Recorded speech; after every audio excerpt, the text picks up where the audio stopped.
Good afternoon, all of you. I think your teacher is gone. Yeah. Okay. So we were talking about attitude, belief, and value. And well, you gave me some very pertinent answers, responses to that.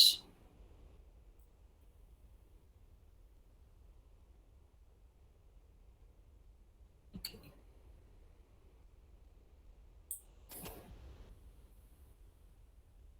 So let's find out what this means.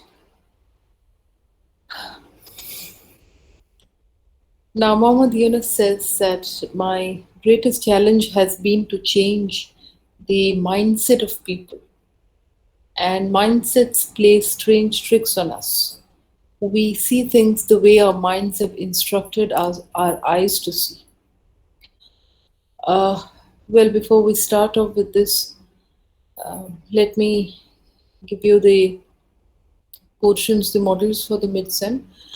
Uh, Everything included uh, that was done for your quiz. All the units which you have prepared for your quiz is included in the midsem along with listening. So, listening is the only new unit which has been included in the midsem. Otherwise, everything else remains the same. Okay, so you have introduction to critical thinking and argumentation, argument culture and ethics, claims and proposition, evidence, communication process elements and barriers, and finally you have listening. So these are the modules that are there for your midsem. If you have prepared well for your quiz, don't have to slog much for your midsem because everything remains the same except listening, which is included. All right, yeah. No, no, it's not there. Ethics and public speaking is not there. Only listening, right? Uh, so coming back to audience analysis, psychological analysis is no, seeking the uh, seeking to identify the uh, beliefs, the attitude and value system of your audience is psychological analysis. And Mohammad Yunus says that my greatest challenge has been to change the mindset of people because mindsets play strange tricks on us. We see things the way our minds have instructed our eyes to see. So, minds are very, very powerful. Your mind is very powerful, and it is your mind which instructs or which assess and or which instructs your eyes and ears to perceive things. So we don't see through our eyes. Even if we do, we perceive through our mind. Even if we hear through our ears, we listen through our mind. So minds are a powerful entity. And if you've seen this movie Lucy, you get to know the brain, the power of the brain, which remains very underutilized. We hardly utilize even 10% of our brain. We don't. Uh, and study says only dolphin uses 20% of its brain. Even we don't even use 10% of our brain. So our minds and brains remain very underutilized. We don't. But mindsets, they have a different game plan. Our perceptions, the way we understand and react and respond to things, is all there in our mind. Okay. So mindset, it is very, very difficult to change the mindset of people. And I was telling someone, some class this morning, that our prime minister has launched a massive drive, Swachh Bharat drive. That's because we as a community, we as a people, have failed to recognize the basic. We don't even have the basic civic sense of hygiene and cleanliness. We as a community never. If you come here to Odisha, you find people spitting everywhere. I mean, people uh, who are in the habit of eating pan, tobacco, betel nuts. They go on spitting everywhere. They can spit in the elevator, on the blocks, on the road, on streets, on the corner of a building, walls, everywhere. So it is mindset, and it is terribly difficult to change the mindset of people.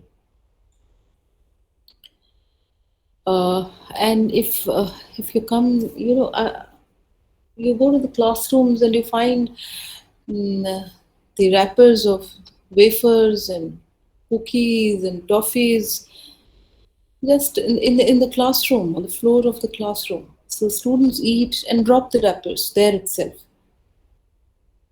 They don't even have the basic sense of throwing it in the trash can. It is there everywhere. Trash is there everywhere, but they won't drop it there. So mindset, the basic sense of hygiene and cleanliness, we lack that. As people, as a community, we lack that. So the Prime Minister had to launch this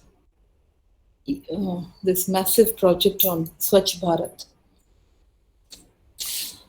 Uh, I guess Gujaratis as a community are very clean people. They are very clean. But otherwise, no, I mean, you find people, and that's why you had inbuilt toilets at home. But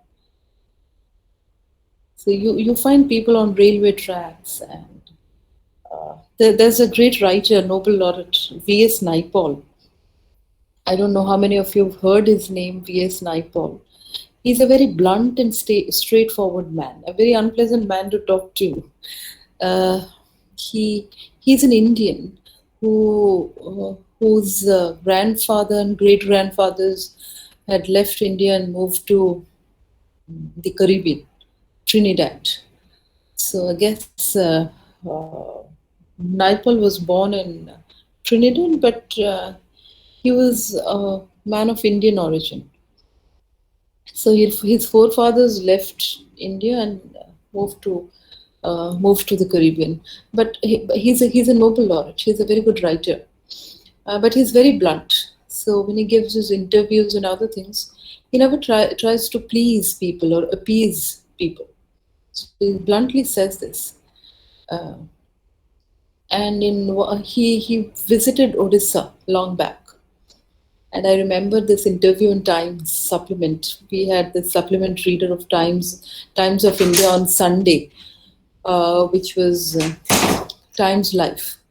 And in that interview, he said he was invited by his hosts to visit the Lingaraj temple in Bhubaneswar. And when he did go to the Lingaraj temple, he simply denied. He refused taking out his shoes. So they said, "You can't enter the temple premises with your shoes on." And he said, "I'm not going to remove my shoes. This temple is so dirty." So he said them on their face, and like these priests were very annoyed and very angry on him. I said, "You're not supposed to say like this." He said, "It is a fact. The temple premises is so dirty and unclean, and I can't remove my shoes." Okay, so I don't know about about the condition of the temple now, because it's been more than 2 years since we visited. But you go inside the garbhagriha of the temple of what Lingaraj temple, uh, and the floors are so slippery you might fall down. I did once, so I really don't like to go inside the garbha.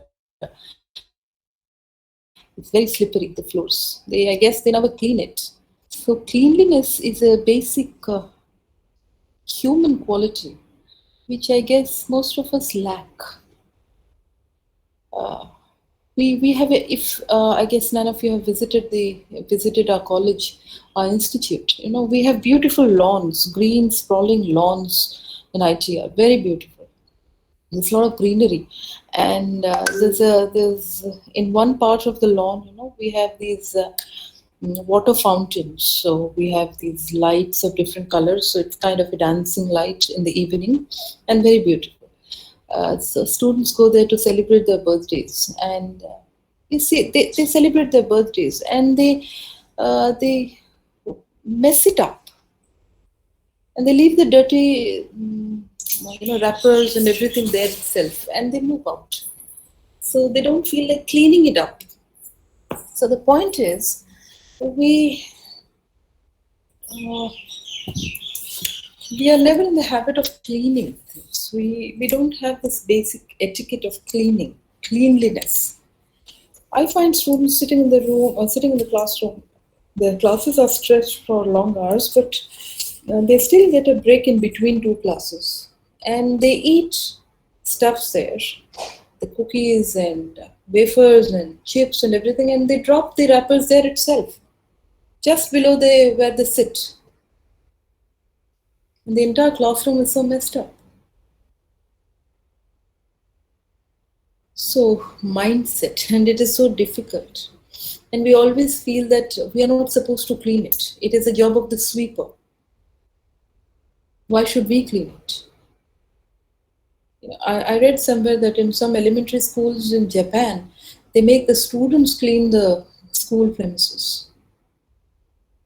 The students clean it, and so they know the value of cleanliness. Ma'am, also that is for the exercise. Yeah, but basically, Kamru, forget about exercise even. Why don't we have this basic sense of hygiene? Why are we so unclean? Ma'am, Yeah, ma'am, I Ashutosh. have seen in government schools. Mm-hmm.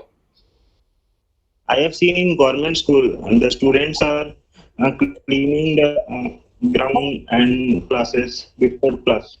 That's very good habit. And in all these private run school, you know, because parents pay a lot of money, so the school authorities also don't make the students do it. But the students should do it. They should take charge. It is their building. They are stakeholders. Forget about cleaning the floor. They even don't. There are a lot of dustbins, trash cans around. They don't even go to drop the trash in the can. Simply drop it in the classroom. When I go to the classroom, I make them all, you know, take carry this wrappers and drop it in the can. They don't do it even this. So we have a team working on that. We have a good housekeeping team, but where is our basic sense of hygiene? Even if we have the team of workers, the team of housekeepers, but where is our basic sense? You go and spit anywhere. And here, people in this part of Odisha, they eat a lot of pan, and they spit anywhere. So eating pan may not be a crime, but spitting here and there is definitely a crime, I guess. That's a mindset. Even if you tell them, they won't listen. It becomes difficult actually. It's a mindset. So mindsets play strange tricks on us. Got to change certain mindsets. You need to understand the importance of basic hygiene, maintaining hygiene. And look what Corona did. Now you have to have a social distancing. You have to wear masks, sanitize yourself all the time. So if you don't learn it, nature has its own way of teaching you. right? But coming back to mindset, you see. So, why do you have to do an audience, do a psychological analysis? Because your listening audience will already hold attitudes, beliefs, and values towards the ideas you will present. So, it is important to know where your audience stands on the issues you plan to address. It is important to know what your audience thinks of the topic that you are going to address. And accordingly, you can adapt to the beliefs and values of your audience. So, psychological analysis is seeking to identify the audience's attitudes, beliefs, and values. That is psychological analysis. Now, coming to attitude, most of you answered this question yesterday. Now, in basic terms, an attitude is a learned disposition, okay, to respond in a consistently favorable or unfavorable manner with respect to a person, an object, an idea, or an event. So, attitude is the position that you take, a stand that you take with respect to a person or an object or an event or an idea. So, what is your stand on this issue? That reflects your attitude. Now, attitudes are not as durable as beliefs and values. So, they are very short term. For example, you're doing a debate. You either stand for it or against it. But it is not durable. It doesn't reflect your inner conscience. But even if it's not durable, you just take a position and you debate and then it's done.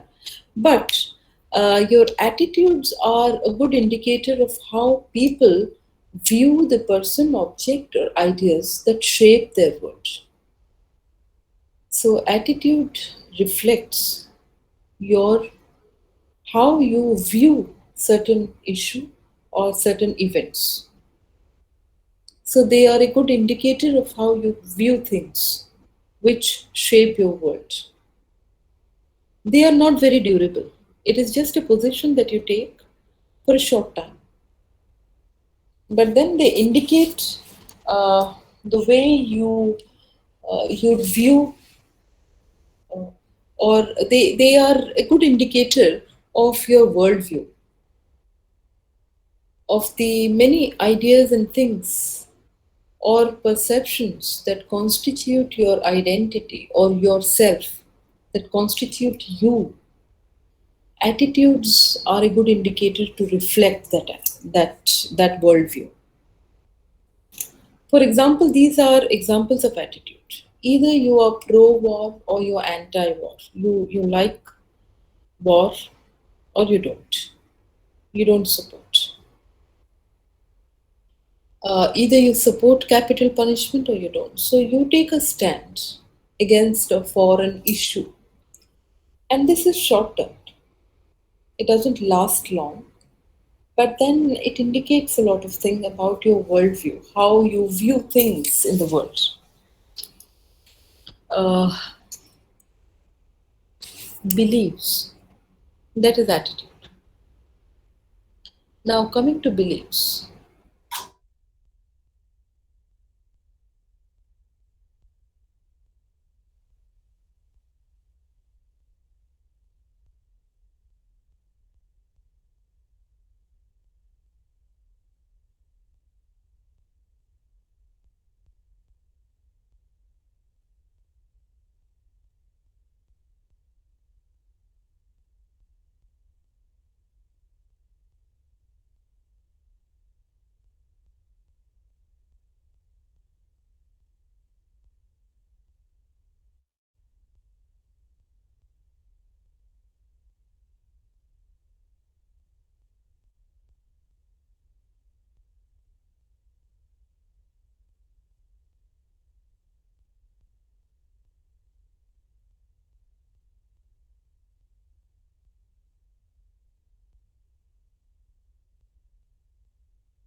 Yeah, I guess I'm audible now. Yes, ma'am. Yes, Yeah. ma'am. Okay. Uh,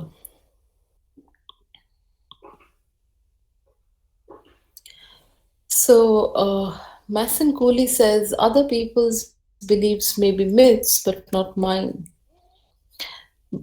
Beliefs are principles or assumptions about the universe, and they are more durable than attitude because beliefs are hinged to ideals and not issues. So, this is uh, the point where you can make the distinction.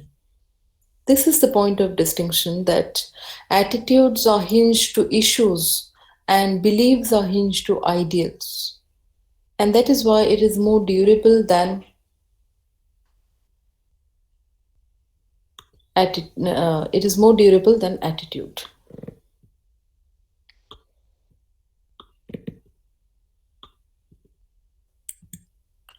For example, you may believe in the principle what goes round comes round.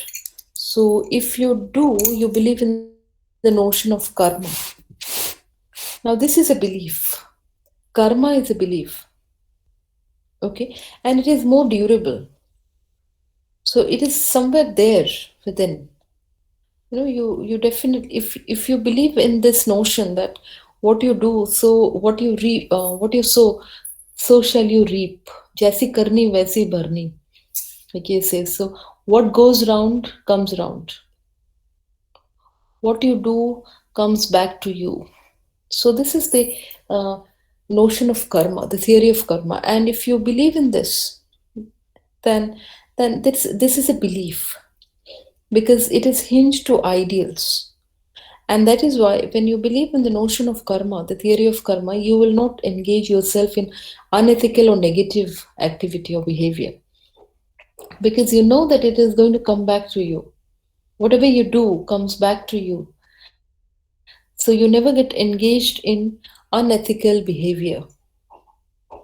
Right? So that is belief, which is more durable because it is hinged to ideals and not to issues. Issues are short termed. For example, this, if you believe in that the world was created by God, or that or you may also believe that evolution is fact. So God didn't create us; it was through the process of evolution that we all evolved. These are some of the examples of beliefs, and they are more durable. Now, coming to values, values are the core principles driving our attitude. So, value is our identity, what we believe, what are the ethical principles that run us, that we run on. So, they are the core driving principles, values. They are somewhere there, inherent within you, and your values uh, make you take decisions. So you take decisions based on your value system. For example, inner harmony, enjoyment, trust, equality, control. These are some of the values. These are examples of values. So if we value peace, then we would not get into unnecessary conflict. Or even if we do, then we try to resolve it in a very peaceful way.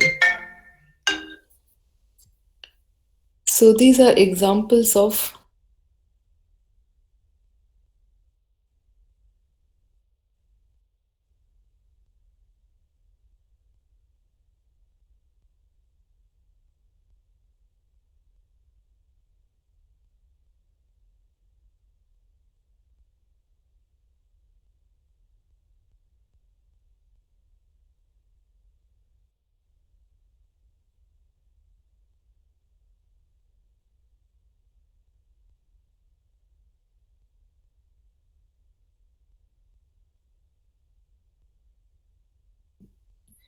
Yeah, so these are examples of values and attitude and belief. So, attitude are short term because they are hinged to issues. You take a stand on a particular issue that reflects your attitude, but attitude also indicate your worldview. What is your overall view and perception about the different things going on in the world? So, it is a good indicator of your worldview. Beliefs are more durable than attitude because we are hinged to ideals, like the theory of karma, the notion of karma. So you don't engage yourself in unethical behavior because you know it's going to come back to you. And then comes values. So value is no value is the core driving principle of our attitude, and that's value. So Jennifer Cruz says a very nice thing. She says that values aren't buses. They are not supposed to get you anywhere. They are supposed to define who you are. So your values define you because most of your decisions are taken by your inherent value system. What you value most. Okay, so that's value. Ma'am, value system I didn't get you. So, sorry. No, I didn't get you. Value system. Values is all those ethical principles that we talked about: honesty, integrity, credibility, trust, peace, non-violence. If they are within your values. If they comprise your value system, then your entire decision making process depends on your value system. How you decide on in certain dilemmas is decided by your values. So values are your core driving principles. So when you are taking a stand on a particular issue, it is your values which guide you. They are your guiding principles. And that is why values are the most durable things. So you don't keep on changing your value all the time. It is there with you. And it is what defines you. People can judge you based on your value. If you are a very trustworthy person, if you're truthful, if you're honest, or if you're And that peaceful. value gets changed if we just do a certain mishappening thing for the first time and you get noticed. Then No, the no, values are changed for the person always for the rest of the no, life, I guess. no, Kamru. I don't think so. Ma'am, Values. if we take an example, we'll take for a gentle person who haven't done anything. Like he's a complete silent person, complete honorable man with good skills and all. But what if he just goes and rob a bank or we can say a house? So what you can call that? It Uh, values his values got changed. but can we even ask for the intention why he did it? Was there some good But intention? what would be the ultimate thinking of the people? They will only think no, that he was a person, but still he went for the robbery. Now people will definitely be intrigued because of his values, because of the image that he had in the society. You know, Ma'am, image is always temporary. It can't be permanent, right? it is it is permanent. Ma'am, When how is we it talk about permanent? Gandhiji, what kind of ideas come when you think of Ma'am, Gandhiji? he did because of his Freedom Act. Ma'am, he got named, but behind his sins, ma'am, there were many like like bad things he did. We can tell. His history, yes, ma'am. Yeah, I understand. Yes, but we Ma'am, so always you, think of Gandhiji as a very humble man, honest, truthful man, and he was always against the Britishers. We knew this, that he fought against the Britishers. What if you come to know that Gandhiji was a very racist man and he supported the Britishers in South Africa? In his stay in South Africa, he literally supported the Britishers and he loathed the black people, the Africans. He loathed them. It Uh, was only because he helped the Indians, and Indians got that Gandhiji was a true person and he was just going for the Freedom Act. But when they got to know about what Gandhiji did at South Africa, and now behind his like back, what he was doing, ma'am, regarding that, ma'am, when people got to know, they had certain hate for him. So also their image got changed, right? Like he's good, he's bad, he's evil, he's good. yes, but there is a Ma'am, so uh, image can't be permanent. but your values are Yes, and images. values can be there, but what about the, ma'am? I am speaking about the image. Image can't be permanent always. It will be always temporary. If Yeah, you do something bad, like crimes and all, you will get the change. it is many a time camouflaged. Images are camouflaged, but then there is a certain aura about you, certain image that people create. It might get changed, nevertheless. But when this man robs, you say, and people knew him to be a very good man, they would definitely like to know the intention as to why he robbed.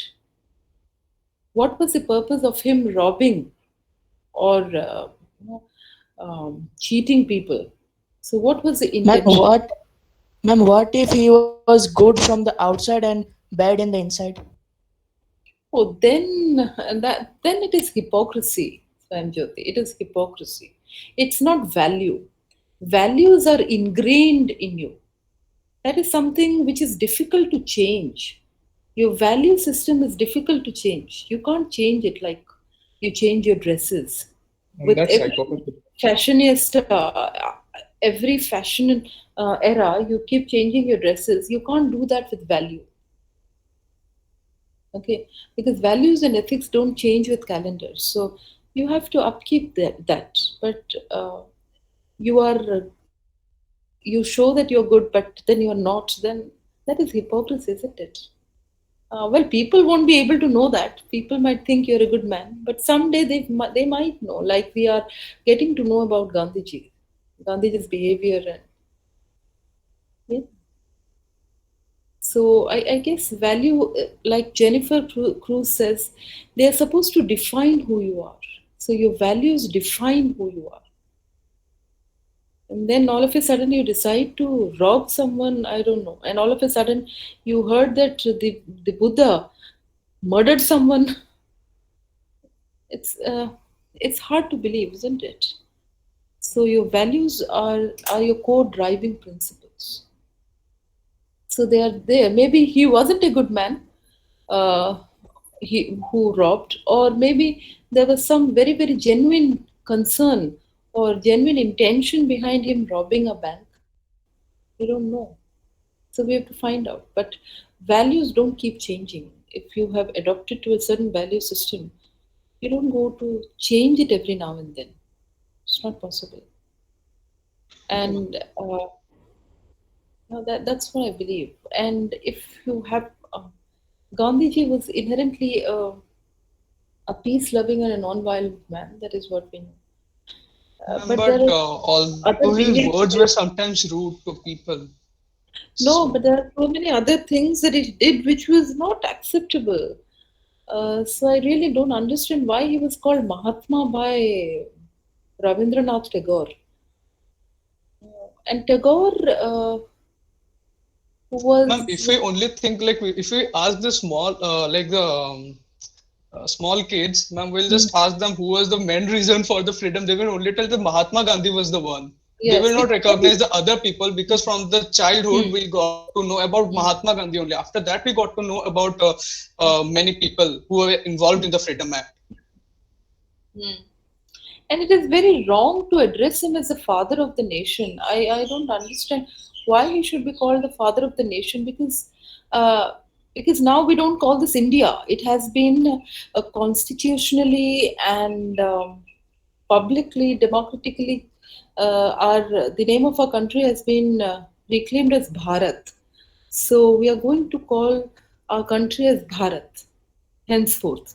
No more India, Hindustan, and whatever name it is. It is Bharat. All the countries have one name, no? So why so many names? So we're going to call our uh, country Bharat, and it has a long history of a civilizational era. And how come Gandhiji becomes the father of the nation? This is a question that really boggles me. Why should he be called the father of the nation? He isn't. He's the father of the nation. Why? Because this nation state was not born after Mahatma Gandhi came in. We were a very ancient civilization since long. And the name of our country is also from the great ruler, the great king, Bharat. Oh, Bharat, that is why we call it Bharat. And Gandhiji is not supposed to be the one who gives rise to this nation. No. So how come he becomes the father of the nation? So there are many, many things about him which is very, very controversial. Uh, but then we know him as a peace-loving man who didn't like violent means and who thought of let Ma'am, me he didn't like violence, true, but inside his home, I don't think the same was with her wife, with his wife. yeah Ma'am, he is yes he was completely not very hypocrite. kind. We can tell he is a complete hypocrite. Yes, he is. I agree, Kamru. He wasn't very kind to her either. He was not very kind and very loving and caring for his wife. And I'm not saying this. The documents say this. Documents say how racist he was, and he never liked the blacks in Africa. But then, when the train incident happened to him, when he was kicked out of the train, I guess he realized. The realization came after that. I think so. So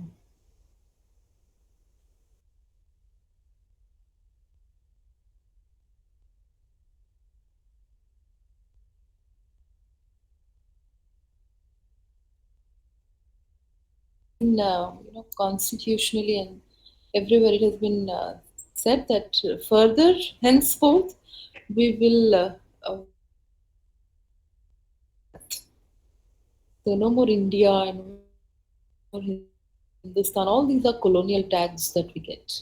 It's Bharat, and I guess that's a very good name, very apt. Again, ma'am, if we will take the name for Bharat rather than India, ma'am, there won't be a language issue because we are giving more emphasis to Hindi rather than other languages where it is not declared that Hindi is a uh, like what national language. National language. Yeah. So if we will take the name of Bharat, then there would be a commotion. We have already done that. It has already been done, past. Yes, Now, ma'am.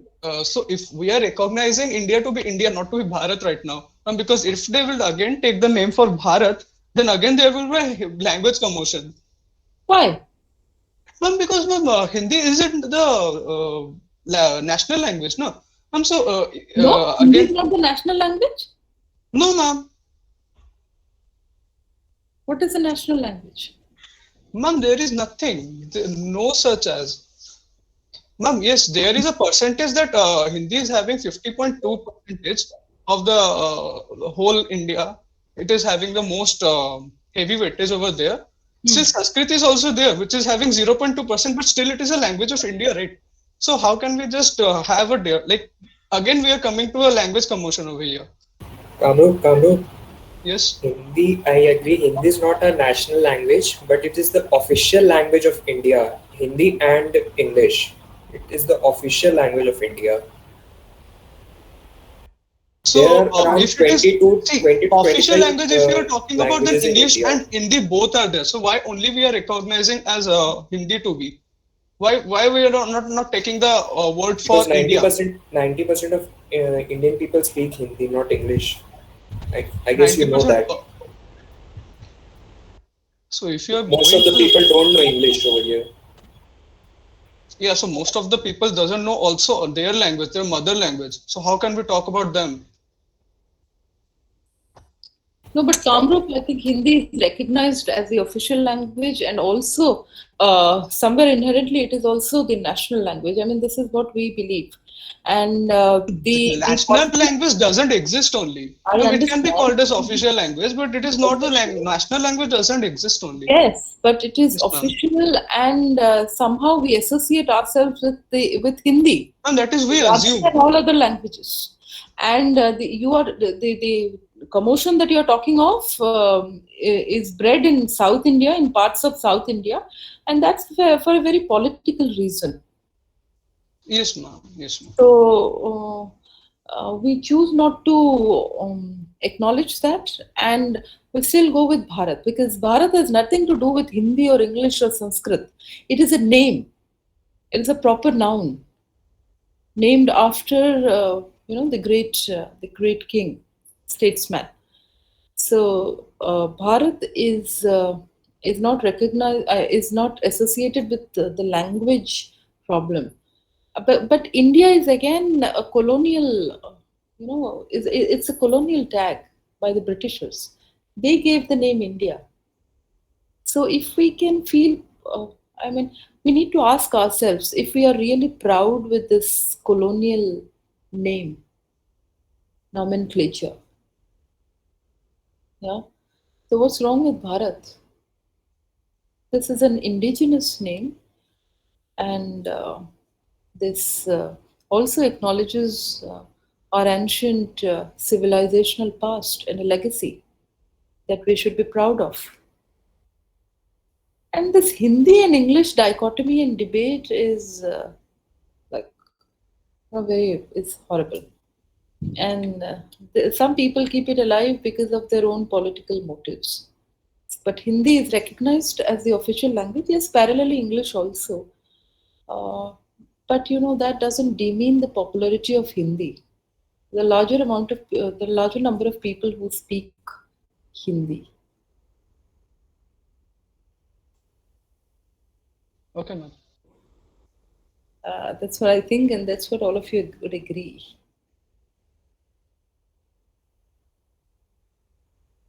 No, Gurman, Bharat. It is Bharat. And It was shown in Google. I don't know exactly. It was shown in Google will tell you all. Google, Wikipedia is not very credible source. Let me tell you. Google shows from the different And it websites. is based on Raja Bharat. Yes, Achyut, right. Yes. Bharat. Raja Bharat, that was. Yes, Achyut, correct. Yes, father of Shantanu. Exactly. And from his name originated the entire Aryavrat, they said, this Bharat. So I guess we should be all proud of this name, which doesn't have any colonial hangover. Not even Hindustan. That's not the right name. So Hindustan is a complete religion act. There would be, if we will take the name of Hindustan again. no, Kamrup. Who said that? Ma'am, India is already a country of many religions. So if we only take about the Hindu and Stan, that is Hindu's land, right?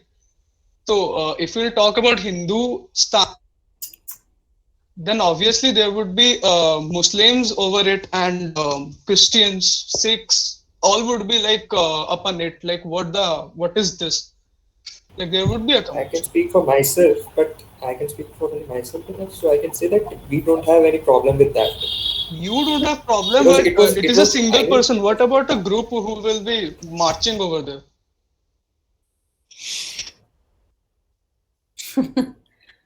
Okay, Kamrup, but you know where the name Hindu originated from? We never called ourselves Hindu. We I'm called afraid no, ourselves ma'am. Sanat. From the river Sindhu, I think. Exactly, Sudhanshu. Right, you're right. So you have a lot of knowledge. Yes, the river Sindhu, and these Arabic people could not call it Sindhu, so they call it Hindu, and that is where the name got it from. So, and that is, I guess, Hindustan is a Same from that. The India name came from Indus civilization. Same from that logic exactly, only. exactly. Indus, so India. So they couldn't call Sindhu, so they called it Indus, and then it transpired to India, and Sindhu and Hindu, Hind. They called it Hindu. Uh, but Bharat, I guess, is the appropriate name because that is where the entire thing originated from. So it is also reflective of our ancient civilization. And I guess we must be proud of it. And Kamrup, yeah, I understand there are a lot of religions which exist in our country, but majority of them are Hindus. So we should not be appeasing others at the cost of Hindus. What is this kind of an appeasement policy? Why can't we say black as black and white as white? It is not that the other religion people over here aren't agreeing with the rules which India is making. They are also like adjusting with it and they are No, also no, following no, it. they're not. They're not. So they are not Yes, going. ma'am. Ma'am, No, if we talk about Christians, no, they aren't they're doing not it. going with uniform civil code. See, Kamrup, the basic thing about a country is that if it is secular, if it is going with, if it has one civil code for everyone, let everyone obey it. No, why do we have different civil codes for different religion? We are a secular country, as you said. So why do we go by religion? Let's have one civil code. No, what is the problem with that? Yeah. Again, there would be coming the religion thing. If we, ma'am, Civil code has to. ma'am, if civil code, ma'am, then if you will tell India like Hindu people to wear burqa, We're not telling about wearing no, burqa. ma'am, if you're like civil, like I'm telling about just a single thing. If are all said to wear burqa, ma'am, so there would be some commotion, right? Well, why we are going to wear? We are going through our religion and we will be following our gods and all. They don't even believe gods. Ma'am, here comes the word God also. They think like one, okay, we have one God, we are speaking of it. But they would be praying everyone. Like every religion have their own gods, they believe. Yeah, we are. And every type has every thing with them, I mean, respective things. Now, so we can't argue, but still a single quote, ma'am, I don't think that would be great because uh, already we have many religions and we are adjusting with it. Okay, now also we are giving the same emphasis to other religions also. Like also we have caste. It has Ma'am, nothing to if do you will with think about religion, India, Kamru. See, we are a secular country, no? We abide by the ma'am, but many of the things are constitution. not secular over here. We are only thinking that India is, but But it is many our reason will come. no, no, no. See, you only have the right to marry one woman, but your the friends with in other community can marry four wives. See, such a delusional thing. Yes, Gurman, I understood. Yeah, right. But see, you can only marry one woman, but then your other friends from other community can marry four women, and it is so. It is so not acceptable, isn't it, Kamru? Now, so country isn't separated due to religion, right? Yeah, it is. Ma'am, how? Pakistan is said we go by. Ma'am, Pakistan is something else. Ma'am, Yeah, it got what is divided due to that? our great prime minister. And also Yeah. Mahatma Gandhi contribution. Ah. Mahatma was also there, okay, fine. But still, again, the great prime minister was also the main effect. Yes, yes. That's true, but okay, folks, I think if you want to continue, please continue.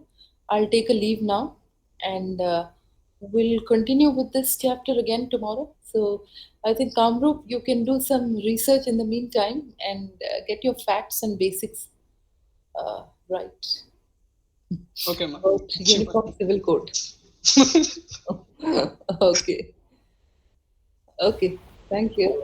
Bye. Yeah, yes, Deep.